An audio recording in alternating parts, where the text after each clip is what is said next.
आज हम बनाएंगे कीमा करेले। कितना कीमा होना चाहिए और उसमें कितने करेले डालेंगे और प्याज और टमाटर कितने कितने डालेंगे, ठीक है, इनकी एक रेशो होती है। चलें जी, बिस्मिल्लाहिर्रहमानिर्रहीम, अस्सलाम वालेकुम, welcome to love to cook. और आज हम ज़बरदस्ती रेसिपी शुरू करें हैं फटाफट से। 1 किलो करेले लेंगे, उनको गोल गोल काट लेंगे और नमक लगा के रख देंगे 3-4 घंटे के लिए। और उसके बाद मैं इसको देखें मल मल के धो लूँगी ताकि इसके अंदर से बीज वगैरह निकल जाएँ। अगर कोई एक आधा रह भी जाए तो नो प्रॉब्लम एट ऑल। अच्छी तरह से आपने मलमल के धो लेना है। अगर आप चाहते हैं कि करेले कड़वे ना बने, वैसे तो नहीं बनते इस तरह भी, लेकिन आप करेले छील सकते हैं बिल्कुल अगर चाहें तो, उससे भी इसकी कड़वाहट में फ़र्क पड़ता है। अच्छा जी, करेलों को मैंने अब मीडियम फ्लेम पे ब्राउन कर लिया है, घी में, ऑयल में, जिसमें भी आप करना चाहते हैं।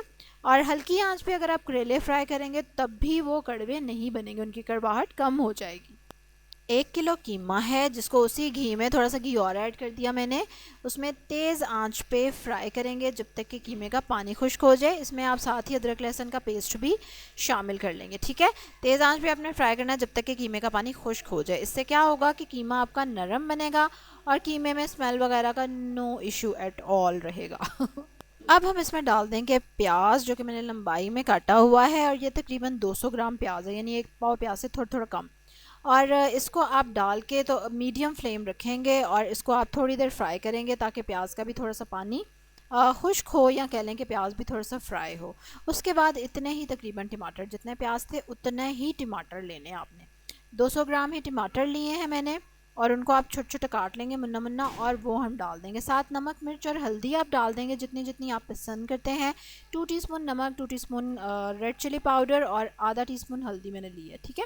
चलो जी, अब आप इसको अच्छी तरह से मिक्स करेंगे। और अब इसमें एक और चीज़ जाएगी, वो क्या है, दही। 1 कप दही, वैसे तो ये ऑप्शनल है, लेकिन अगर डाल लें तो बड़ा अच्छा फ्लेवर आता है। तो 1 कप दही डाल देंगे आप। उसके बाद आप इसको अच्छे से मिक्स कर देंगे, और साथ ही के साथ हम इसमें क्या शामिल करेंगे, जो करेले हमने फ्राई करके रखे हुए थे वो इसमें हम शामिल कर देंगे।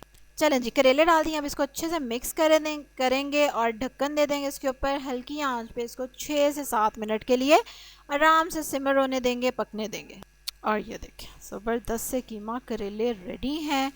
यम यम यम मुंह में पानी आ गया। अच्छा जी, इसको अब आप रोटी के साथ खाएं, पराठे के साथ खाएं, बहुत मज़ा आएगा। मेरे तो बच्चों ने भी इसको इतना इन्जॉय किया और खूब खाया उन्होंने, and they were very tasty. ज़रूर शेयर करें कि आप कितना प्याज डालते हैं, आप कितने टमाटर डालते हैं, और करेलों की कड़वाहट निकालने के लिए आप क्या टोटका आजमाते हैं। जल्दी से आप लाइक करेंगे मेरी वीडियो को, सब्सक्राइब करेंगे मेरे चैनल को, और कल एक और ज़बरदस्त सी रेसिपी के साथ आपसे मुलाकात होगी। तब तक के लिए अल्लाह हाफिज़।